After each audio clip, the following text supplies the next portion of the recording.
Well, hey. Well, hey there. It must be Thursday, Friday, or whatever day we decide to do Family Matters. It's the one and only Kevin Petersen. And the amazing Jay Staples. Jesus. As always, we're sponsored by Kevin's home base, Jaywalker Lodge. So we appreciate Yeah. Hopefully they're not too ashamed of us. And I've heard them acknowledge us a few times, so I appreciate their support. Yeah. I wouldn't support us, but hey, Jaywalker does. So we do this to the best of our ability ish. Answer fears or calm fears, whatever. Maybe. Sure. Create them. Yeah. It's that kind of day. Like I've shut down for the day, so you caught me on an off day, so my brain isn't working. So you're going to just do all the work today, and I'm just going to be the pretty face, and all the questions going to you anyway. So I'm not resentful at that anyway. But there are two people on the show. But anyway, we'll just move on. But anyway, sounds like you should write about it. That came out of nowhere. So maybe wow. Take some time to think about it. But yeah, bro. Keep the questions coming as always. We appreciate any kind of questions, whether you want to do a live. We won't mention your name. We won't do anything. We don't bring your question up on the screen. So we will, you will remain nameless. So anyway, yes, sir. We want to get into, I think, something you and I kind of battle or talk with. And kind of, doing Groundhog Day. Sometimes it feels like we're, going all, and I think you said it the best in our little pre-meeting, the 5 minutes before that we hit live. It's a long journey waiting for them to make changes. In reality, you could take some of that time to work on yourself and so forth. So I think families, it takes them a little while to understand that if the family themselves change and everyone within the family does their own work, the family dynamics no longer is getting healthier, and it should not hinge on whether or not Johnny or Sally stay sober or well. You and I had a really cool talk a couple months ago, and you sent me this great clip that I posted out. And, we were talking about that, and, and I think it's, I said the hardest part for the families to swallow is when you or I, or, to tell them, look, if you're going to wait for him to change, you're going to wait a long time, and he may never do it, and we may end up saying goodbye. So it turns out he's not the one that initially has to change. You are. And they just look at you like, what are you talking about? I don't have a problem. And I'm like, well, you do, and it's him. But the thing is, the only way he has no incentive to change. And people only, you and I can talk about addicts and alcoholics because it was both of our experience. When the incentive was, oh, you want a place to live? you want food? You want us to help you? Cool. We'll be happy to do that. Here are our conditions. And that's the change in the family system. And there's no bargaining. There's no rationalizing or explaining or reasoning. And there's no like, why do you keep doing this? No. Stop. Just stop. It needs to be black and white. I love you, and here are the terms. If you're in, you're in. If you're not, you're not. And that's okay. I will respect your choice because you are an adult, but that's the hard part for the family, right? Because, then they come up with the what ifs, and so that's where we come in and coaching them through that process and saying, well, here's the thing. And this is something they said to the guy said to my dad 35 years ago was, well, he might just never talk to us again and keep doing what he's doing. And the guy was like, yeah, well, the thing is, he's doing that now, and he's killing himself. And so by watching him, you're actually being complicit, instead of saying, hey, we're not going to participate in this anymore. And if you want help, we'll get you help. But if you don't want help, that's cool, but you ain't hanging out with us.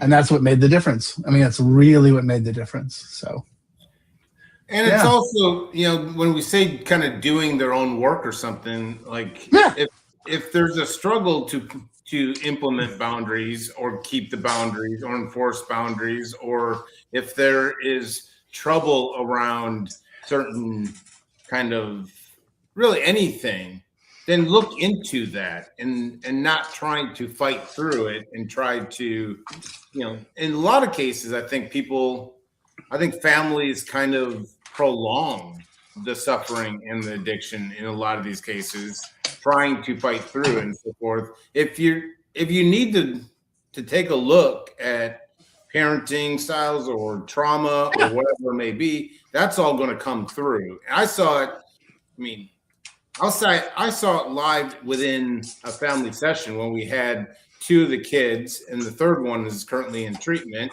and mom and dad, and we're in the middle of a session, and then all of a sudden, there's two sisters, and sister is talking about, mom, I want more attention, and mom gets a phone call from loved one in treatment and just leaves the call, leaves our family session in the middle of her daughter kind of bringing up some concerns and so forth like that. And so thankfully mom came back, and we were able to kind of talk through that as to what is it that tells you that when, let's just call it Johnny, calls from treatment, drop everything, all the while your other daughter, two daughters here are, and mom's just like, I didn't realize I did that. All right, acknowledge it. Let's not repeat it. The daughters are at this point just fed up. I mean, they're doing family recovery coaching just to be, good soldiers, but it's obvious that they have been kind of the forgotten souls while Johnny's been suffering with addiction over the last 10 years. So, yeah. Well, I mean, by the way, I've had that exact same thing happen this week where I was talking to them and they're like, he's calling. I'm like, don't answer it. We're busy. He's in treatment. He's fine. If it's a 911, I'll call you. And what are you going to do? Get on a plane and fly out there and in 12 hours take care of his broken leg? No, we will take him to the ER. We will, even if he relapses, we have a full plan or protocol. We got all that. And it's really interesting. Last night I had a guest speaker at our family support group. And she's a woman that's gone through all this. She's also a therapist, and her son was a Jaywalker alumni, actually works there now. And she was like, look, I want you guys to hear me clearly. I've been in your shoes. I know that you've been on, red alert and high alert, for the last X amount of years or whatever. And she's like, now that he's in treatment, take a breath. Don't answer the phone. Let it go to voicemail. These guys will call you if they need you, and I'm going to be clear. I'm not saying don't talk to your kid, but I'm saying every time he twitches, you don't have to jump. He's in a safe space. And you could see the looks on the family is like, hadn't thought about that, And I think that was kind of the cool discussion that she led of, I get where you're coming from, and I understand that this has been your job. And like I always say, the first thing I always tell the families is, I'm going to take you out of the addict management business. You're not qualified for it, and frankly, you're doing a crappy job. And so let's just put this in the hands of people that are professional, so you can go back to being mom and dad. He doesn't need an extra therapist or an extra case manager or a parole officer or probation officer. He needs mom and dad. And I think we've gotten so far off that we got to come back. And I mean, that's cool because you work in a long-term place. So you raised something that it's an ongoing issue here because, we work with all kinds of different families, but a lot of some families, the individual is joining these family calls after, 2-3 months of treatment or whatever it may be. They have up to 6 months of sobriety or something like that. And you just mentioned going back to being mom and dad. Do you, or maybe there's tips, or I'm just saying, what I find is sometimes families struggle with just kind of going back to being mom, being dad, being brother, being sister, Oh, yeah. and all the talk and every time Johnny calls or shows up, mom's like, "Are you sober? Are you doing all right? How are you feeling? Did you go to therapy?" And I remember I've got two older brothers, and I remember being able to sit around the family table and having my brothers poke fun at me or sarcastically say something. And little do they know that, hey, that's our love language within our family. So, there's all kinds of, but how awesome that felt going from, are you sober? Are you going to meetings? Did you talk to, all these, case manager-esque questions, to just having my brothers poke fun at their other brothers. So do you see family members struggle just being mom, being dad, the lighthearted kind of, it doesn't all have to be case manager-esque questions? Yeah, oh, absolutely. I mean, because, let's be honest, depending, if even if the person's 18 or 28 or 38 or 48, they have completely forgotten. I mean, because they've been dealing with ER visits, police situations, lawyer situations, getting kicked out of school, da da da da da da da da. So they, just being mom and dad has gotten so far pushed back on the back burner that they're like, no, you don't understand. I got to do all this, and so yeah, we definitely have that issue. And so what we try to do, we had a team meeting this morning, and this literally was what we were talking about, is we have a couple of families that have just gotten to a space where they don't understand, they can't take themselves out of the role that we're talking about. Right. And so, some of the tricks that I use, and are not tricks, some of the therapeutic concepts that I use, is I'm a big believer in a book called Parenting Teens with Love and Logic. And, the first thing they say is, "Oh, he's 30. I'm like, "Read the book." And they read the book and they're like, "Oh, haven't done any of this." And I'm like, "Yeah, I know." And that's why I want you to read it, because it sort of takes you back to a space of, hey, this is good parenting. Good parenting is being a consultant, not a manager. And consultants wait until they're asked, And I know that's hard for you because you can see the wall that he's driving into at 100 miles an hour. I get that. But that's something he may have to do to learn, And you can be there. When that happens, you can look at him and say, "Wow, what a mess, man. That looks awful. You okay? Oh, wow. So how are you going to?" And then when he looks at you, he says, "You got to fix this." It's like, "Oh, no. This is your thing to fix, but I love you, and I have so much confidence in you and your abilities, and I know that you will be able to handle this. And I'm right here cheering you on, and I'm your biggest cheerleader, but I'm not doing this for you, and I'm not helping, And I think that's the hard part for the family. It's what I always say is sweeping up and cleaning up the eggshells that have been, forever put on the ground, and everyone walking on these eggshells. Now, I did say, I did point out to mom and dad about walking on eggshells, and let's start sweeping up the eggshells. And dad, perfectly on time, said, "Well, don't worry about the eggshells. My feet are able to handle it finally." So, and I got a big kick out of like how quickly our everyone's feet becomes so accustomed to walking on these eggshells. And what I is, you don't have to. Let's sweep up and get rid of those eggshells, and so you're not walking on said eggshells. Because everyone thinks, I don't know what to say. I don't want to say the wrong thing. And it's like, when did the family become this, on edge and so forth? Like, if you're going to be mom, be a dad. Like, it's all right to punish him. It's all right to chastise him, whatever it may be.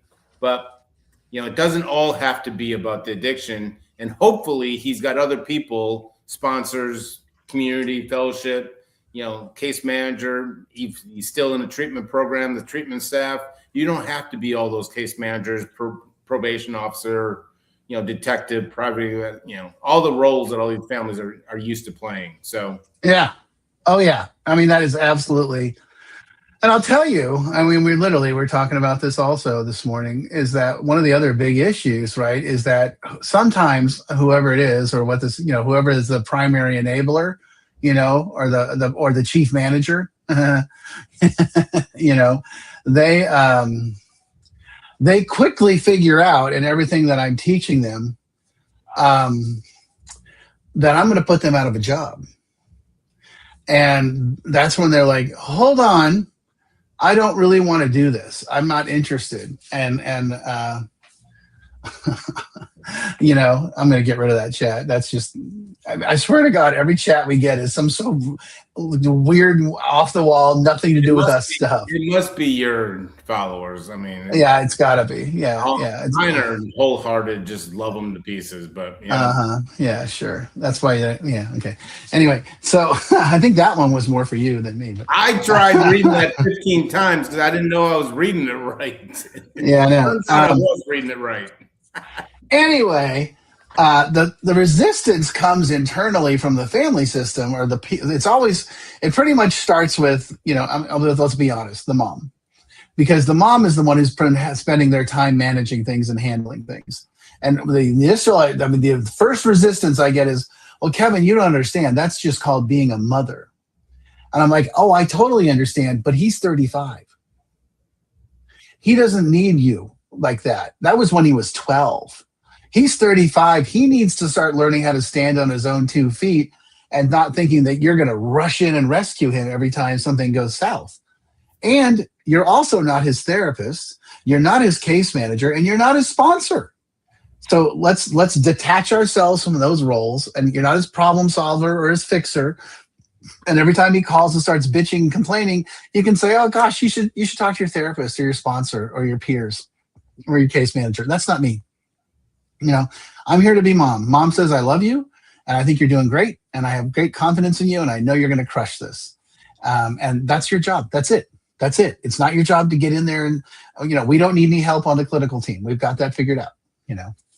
And I get why. I mean, I'm not trying to be flippant with them, but I get why. But that's part of their healing, right? This is when I keep saying we have to change the family system. That's what we're talking about. I want you to stop being that situation. So, yeah. I love when parents ask if, he's not going to enough meetings, and then I can follow up as, well, how many meetings are you going to, you guys? And there's so many support fellowships out there. Find a meeting, find a community, find a group that you can relate to and be vulnerable with, and trying to get the family members into support group, all the while they're head over heels trying to get their loved one to go to meetings. Here's an idea. Why don't you show them the way, and why don't you talk about the meetings you're going to, and maybe, just maybe, you find they'll start going to more meetings themselves. Yeah, and I also tell them nothing terrifies an addict or an alcoholic more than mom and dad saying, well, I'm going to meetings and I got a sponsor and I've started working the steps. And they're like, whoa, hold on. I'm 17, 18 years sober, and what you just said just freaked me out. So I don't want you getting healthy, Kevin. There's no way that you can get it. I like our sick relationship.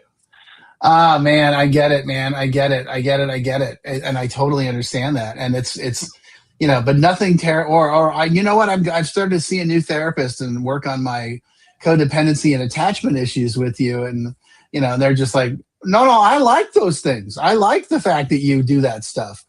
And it's like, yeah, no, but that's part of my recovery. My recovery is stepping back and saying, I think you can handle this without my help. And let's remember, as we all got taught early on in our little recovery world, help is the sunny side of control. Because the truth of the matter is, when somebody said to me, when my parents said to me, oh, here, let me help you, what they meant was, get out of the way, I'm handling this, you're doing it wrong. And here's the message. When the parents step in and solve a problem, two things happen. One, you reinforce the situation where that guy's just going to be like, here, this is your job, not mine. Clean up the mess. Number one. Number two, it also reinforces the belief that he feels you think he's stupid and can't handle it. And every parent will be like, oh, no, no, no. I'm like, I'm not talking about you. I'm talking about your kid, 20, 30, 40 years old, that is like, okay, I want you to teach me how to do this, not do it for me, because when you do it for me, it makes me feel like I'm 5.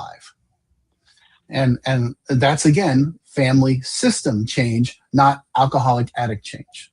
So those are some big ones. And struggle. I mean, it's all right for people to start scraping their knees and have some struggle and have bad days, especially early in recovery. That's going to happen. And you don't need families, I think, insistent on, trying to make every day just an amazing day. And reality is, like any one of us in life, there's going to be bad days. So yeah, and we'll be okay. Yeah, we have an entire vast network of peers, sponsors, therapists, case managers, whatevers, and AA friends and everybody else. And the funny thing, this is the funny thing. When I first got sober in Los Angeles and I was working at USC, and I was starting to live a new way. Is it? Yeah. Well, as Duke Rumley says, Kevin, generally when you go to college for 12 years, you get people call you doctor. I'm like, yeah, kiss my ass. You can call me doctor. When I was working at USC and learning how to be an adult at 27 years old, one of the things that I started to realize is that I had a bunch of people in my life that were really awesome people that I could go to and have conversations like that and get really clear-headed, clean, intelligent advice, as opposed to hanging out at the bar and having some guy be like, screw that guy. You don't know what the hell he's talking about. Let's get a drink. And a lot of these people, to be totally blunt, were very faith-based, had a strong religion system or a strong, health yoga system, whatever. These were people that took their lives seriously. And now that I was becoming, kind of a neophyte in the grown-up world, I found myself having relationships with people that I probably never would have, because, I would look at them on the outside and be like, oh, I'm not hanging out with that guy. He goes to church. But when I would sit and hang out with him at lunch, we had a lot in common, and not the church thing. I'm not saying AA is religious, but we would have a spiritual way of life and understanding of how we wanted to live our life. And it became super clear, Well, yeah. Take that for what it's worth. Families, they start doing their own work and seeing life differently and so forth like that, and not having the addict alcoholic be the center of everything. Because more often than not, there's always some forgotten sibling or siblings or spouse or whatever it may be. I see it all the time, that especially the moms, but it could be anyone, that their time energy is so dedicated to Johnny that, you see the marriage issues, you see the other issues with the siblings and so forth like that. So, and it's always easy to point out, like, if Johnny does end up getting sober, imagine all the work that you put in, the healthier family he's going to come back to and get reconnected to. So, put in the work, family. That's the hardest, easiest thing to do and say, though. Well, yeah, and I mean, and I get where they're coming from. Hey, man, I'm the one. We had to deal with his crap for the last, X amount of time, and now you're telling me I got to do homework. And I'm like, no, I'm telling you, take 2 weeks and go to Hawaii and chill and just slow down and catch your breath and realize that, we're not at DEFCON 5, everything, or whatever it is, DEFCON 1, whatever, everything's okay. Just take a deep breath. But, if you really want to, because they always ask, what's the most important thing I can do to help him? I'm like, you have to do your own homework, your own therapy, and your own recovery. You have to, because you will understand better what he's going through and how you can be supportive of that process. So anyway. You're able to see enabling, you're able to see manipulation more, you're able to see all the other things, not perfectly, but you're able to see these things more clearly if you start putting some work into, and that's only going to help in the long run. So Yeah, and I mean, in my homework curriculum, and I created for Jaywalker, it starts off with, reading my book, reading Dopamine Nation, reading Brooks' book, You're Waiting on You, and these tend to be very enlightening, where they're like, oh, he has a biological brain disease. I thought he was just being a pain in the ass, and I mean, he is. Don't get me wrong, he is. And there's no get out of jail free card for having a brain disease of addiction. But because now that you know the problem, you got to get the solution. And we're presenting you the solution. But understand that he's fighting a battle that he will never win by himself. And the best thing you can do is put him in the hands of people that have fought that battle before and are willing to help him. So there you go. Wow. Happy July 4th. Happy July 4th. Well, I'm already off today, so you can take the rest of the day off because you brought it, Kevin. So I will call all your executives at Jaywalker and just tell them that you're done for the next week. Okay, well, I'll be out there next week for family weekend. So, well, I guess you don't listen to the suggestion. I told you to take a week off and then see. You're just like a lot of the families we work with, So. Yeah, well, maybe next time you'll fill out the PTO request for me. I'm not good with documentation, so. Okay. All right. I'll see you, Kevin. We'll do this for our ability next week. All right, man. Have a great weekend. Have a great July